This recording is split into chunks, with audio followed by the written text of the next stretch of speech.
అన్న నమస్తేనే. నమస్తే. ఏం పేరు? నా పేరు విష్ణువర్ధన్ అండి. విష్ణువర్ధన్ గారు. ఏం చేస్తుంటారు? నేను సోషల్ యాక్టివిటీస్ కేవీపీఎస్ ఆర్గనైజేషన్ అని సోషల్ యాక్టివిటీస్ చేస్తాను. ఎక్కడ ఉండేది ఎక్కడ మీరు? ఓల్డ్ పొలం. ఇదే ఓల్డ్ పొలం. ఓల్డ్ పొలం. Okay okay. ఇది మహబూబ్నగర్ డిస్ట్రిక్ట్ ఇది? Mahabubnagar district. Okay right. So ఎట్లా ఉందన్న మరి ఇక్కడ రాజకీయాలు ఎట్లా ఉన్నాయి? అంటే ఇప్పుడు రీసెంట్గానే అసెంబ్లీ ఎన్నికలు అయిపోయినాయి, కాంగ్రెస్ పార్టీ అధికారంలోకి వచ్చేసింది. సో మరి ఎట్లా ఉంది ఇక్కడ పరిస్థితి? ఇప్పుడు 10 ఏళ్ళ పరిపాలనలో టీఆర్ఎస్ గవర్నమెంట్లో ప్రజలకు అనేది ఎవరికి హామీలు ఇచ్చిన హామీలు ఎవరు నెరవేర్చలేదు. కేసీఆర్ గవర్నమెంట్ కాబట్టి ప్రజలందరూ ప్రభుత్వం మీద వ్యతిరేకతతోన ప్రభుత్వాన్ని ఓడగొట్టడం జరిగింది.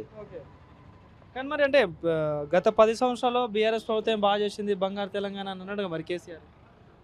అంటే కేసీఆర్ కుటుంబం బంగారు తెలంగాణ అయింది అంతే. తెలంగాణ ప్రజలందరూ అంతే తప్ప ఏం లేదు ఇక. వాళ్ళ కాడికి ప్రజలకు న్యాయం జరగలేదు. వాళ్ళ కాడికి ఎమ్మెల్యేలు ఎంపీలు వాళ్ళ ప్రభుత్వం వాళ్ళ అధికార పార్టీ వాళ్ళకి తప్ప సామాన్య ప్రజలకు ఎవరికి ఏం జరగలేదు. జరగలేదు. రైట్. సో మరి ఇప్పుడు కాంగ్రెస్ ప్రభుత్వం వచ్చి 2 నెలలు అవుతుంది. సో మరి ఎట్లా అనిపిస్తుంది మరి ఈ 2 నెలల పాలన? ఈ 2 నెలల పాలన అంటే ప్రభుత్వం వచ్చి 2 నెలలు అయింది. దాంట్లోనే 2వ రోజుకి 2 హామీలు నెరవేర్చింది. ఇంకా 2 హామీలు కూడా 8, 9 తారీఖు అంటున్నారు. కాబట్టి ప్రభుత్వానికి ఎవరికైనా సర్దుకోవడానికి కనీసం 6 నెలలు సంవత్సరం టైం పడుతుంది. మనం అప్పుడే టీఆర్ఎస్ ప్రభుత్వం 2-3 ఏళ్ళ జరిగిన వాళ్ళు 2-3 ఏళ్ళు అయినా కూడా మాకు ఇంకా మేము పసిపిల్లలము, మాకు దోకులాడుతున్నాము, నడుస్తున్నాము, 9 నెలలు కావాలి, పెద్ద కావాలి అది అన్నారు. అట్లా కాకుండా కాంగ్రెస్ ప్రభుత్వం మెజార్టీగా ప్రభుత్వ అధికారులకు 2-3 తారీఖు వరకే జీతాలు వేస్తారు. వాళ్ళేమో 15-20 తారీఖు వరకు వేయలేదు. కాబట్టి మార్పు అనేది కనిపిస్తూనే ఉంది. వాళ్ళకు 2 నెలలు కూడా కాలేదే ఫ్రస్ట్రేషన్లో వాళ్ళు పూరా అధికారం దూరం అయ్యే వరకే కేటీఆర్ 10 ఏళ్లలో ఎప్పుడు హెలికాప్టర్లో తిరిగేట ఆయన ఇప్పుడు ఆటోలో తిరుగుతున్నాడు. అంటే ఇప్పుడు ఆటోలోకి వచ్చి ఆటో డ్రైవర్ల సమస్య మళ్ళీ 10 ఏళ్ళలో గుర్తు రాలేదా కేటీఆర్కు? అప్పుడు కూడా పట్టించుకుంటుంటే ప్రతి ఒక్కరిని అప్పుడు బాగుండే కదా. కానీ ఇప్పుడు కాంగ్రెస్ ప్రభుత్వం కూలిపోతుంది, మళ్ళీ బీఆర్ఎస్ అంటాడు కదా మరి.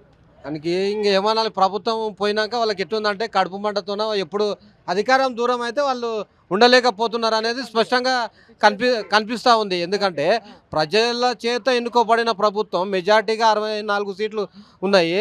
పడగొడతామంటేనే వాళ్ళకంటే ఎక్కడ తిరిగి ఎమ్మెల్యేలను కొనుగోలు చేయాలి, ఎక్కడ తిరిగి అవతలలో ఉండకూడదు. ఎప్పుడు మేమే ప్రభుత్వంలో ఉండాలంటే ప్రజలు ఎన్నుకునే ప్రభుత్వాన్ని వాళ్ళు ఈ విధంగా అంటున్నారంటే వాళ్ళు ఎంత దుర్మార్గులు అనేది ప్రజలు స్పష్టంగా రాబోయే రోజుల్లో కూడా దగ్గరలో ఇప్పుడు మళ్ళీ పార్లమెంట్ ఎన్నికలు కూడా వస్తున్నాయి కదా. సో మరి మీ మహబూబ్నగర్ సెగ్మెంట్లో చూసుకుంటే అన్ని కాంగ్రెస్ సీట్లే ఉన్నాయి.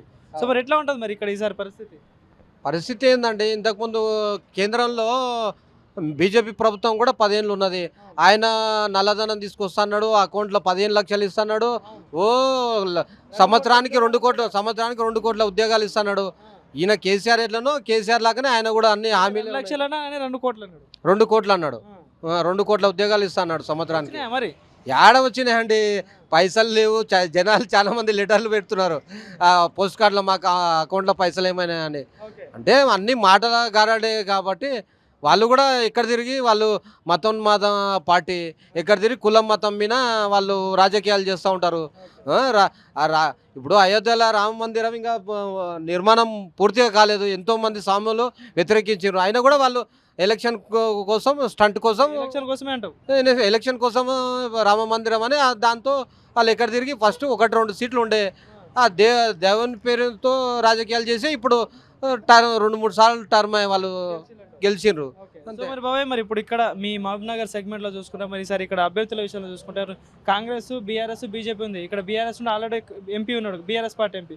అటు బీజేపీ సెంట్రల్లో గవర్నమెంట్ ఉంది, ఇటు కాంగ్రెస్ స్టేట్లో ఉంది.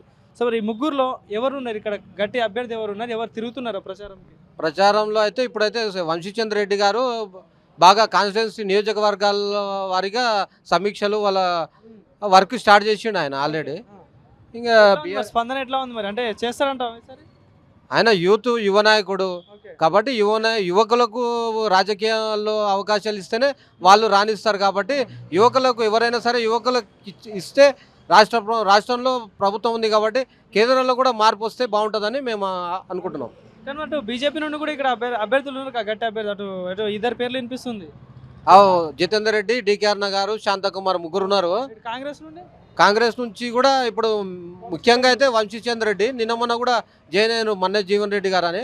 ఓకే. కానీ వంశీచంద్ర రెడ్డికి అయితే బీఆర్ఎస్కి వెళ్ళి వాళ్ళ ఇంకా డిక్లేర్ చేయలేదు. ఇంతకుముందు ఉన్న ఆయన డమ్మీ క్యాండిడేట్ ఆయన. ఆ, చేయలేదా మరి ఏం చేసిండు ఆయన? ఆయన ఇప్పుడు మినిస్టర్ ఏముంటే మినిస్టర్ వెనకాల ఉండి మినిస్టర్ చెప్పింది చేయాలి అంతే. అసలు ఆయన ఎంపీ అని ఎవరికి చాలా మందికి తెలియదు ఆయన. సో మరి ఎట్లా ఉంటది మరి ఎవరు గెలిపే ఎవరికి ఛాన్స్ ఉంటుంది ఈసారి? ముఖ్యంగా అయితే కాంగ్రెస్ పార్టీకి మెజార్టీగా అవకాశాలు ఉంటాయి పుష్కలంగా. Okay thank you. Okay thank you.